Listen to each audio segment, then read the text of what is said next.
So I've been using Cat Footwear men's Ridgemont shoes for the past 5 years, and I've been wanting to experiment with other types of shoes because what I've been finding out in more recent years is that your shoe matters in terms of wearing down the materials and having to buy new ones, but how they feel is largely a result of things like insoles and what kind of shoe you buy more so than the brand. These Maelstroms are really popular on Amazon right now because they're safety shoes that are around the 50-something mark US instead of closer to $100. They're composite toe. Now, safety shoes are not necessary at the warehouse I've been involved with, but I am not going to be wearing sneakers on concrete ever again. Not enough rubber on the bottom. So I've been doing very well with Cat Ridgemonts for the past 5 years, both steel toe and soft toe, but there's no composite toe variant. So I'm experimenting with composite toe shoes for the time being for various reasons here and there. So I've already modded these.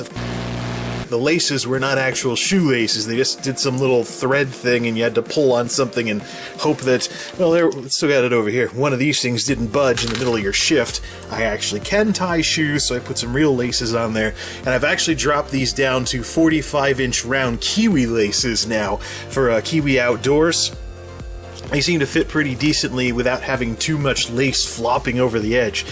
I am not too fond of the design. Oh, and I also swapped out the insoles for Dr. Scholl's sport soles, because they got some gel in them. Yes, I'm gelling, blah, blah, blah, as the commercials go. There's a very specific reason, if I can get this out of here, why I prefer sport soles over even the work insoles and stuff. Get some of that fiber out of the way from shoes, socks, and stuff like that.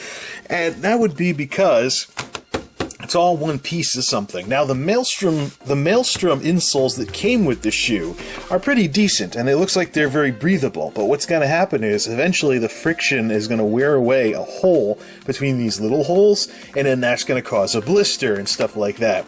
Whereas, the most that'll happen here is maybe one of these pieces of gel will come unglued, and we'll just have to super glue it back on. So, I've been using sport insoles for years now. I used to use the work insoles, but I had a big problem with wearing this out right here. And then, of course, I get the little holes in here because it was material that was relatively porous in the front, and eventually the friction would cause a bigger hole to appear, and bada bing, blisters. Now, I'm not so fond of the design of the shoes as they are. I don't think these are going to last as long as the Cat Ridgemonts, because they're kind of like an industrial version of PF Flyers or Airwalks. For those of you that have ever seen those types of shoes, like minimalist shoes, come into style every couple of decades or so, where most of the material's on the bottom and you have like fabric everywhere else. It doesn't even feel like a real shoe. It's kind of like sock plus plus. The PF Flyers were more of kind of 60s, 70s, 80s, and then the Airwalks were kind of a 90s thing and stuff like that. But Maelstrom is supposed to be kind of a budget brand of sorts. They also have cheap boots and stuff as well. And these things are even called low-cut boots, even though they're blatantly shoes. They're blatantly work shoes. I've already started trying to break these in. Tread pattern's pretty decent on the bottom, but it's harder material, so I worry about what happens in the wintertime when the rubber starts to harden up. If it gets cold out, does it become like wearing dress shoes and it becomes rock hard? I've had that problem with Wolverine shoes before. But the big thing I don't like, there's a couple of things I don't like about the design. They're made to look like shoes and whatnot, but first of all, why is there a hole right here over by the tongue? I know they're supposed to be breathable, but this is kind of taking it to the extreme, so you can see your sock through two holes right up by where the shoe's tongue is. I really don't get what that's all about. Another thing in terms of the durability is that there's little backpack strap things for the laces. So as opposed to going through the leather, the shoe leather itself. So I got a feeling one of these days, one of these is going to let go and it's going to be all over. Yeah, you have shoe material here, but what actually holds the laces is something akin to a backpack strap.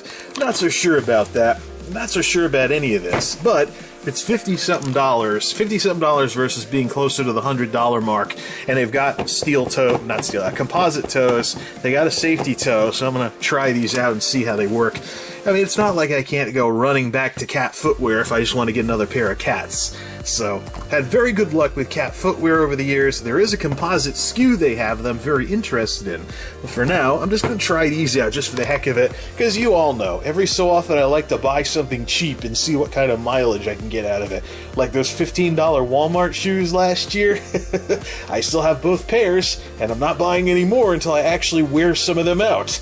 So this is kind of my answer to the $15 shoes. So, yeah, we'll see how long these things last. So what's next? Safety Crocs with steel toes? So you can wear Crocs to work in a factory? What are these people gonna do next? What do you mean, these people? It's various companies trying these strange designs. But I have seen people wearing work shoes that look like regular shoes to not look so much like boots. So, we'll see how this works out. If these aren't all that comfortable with all the insoles and everything that I normally use, I'll just go straight back to cat footwear. Simple as that.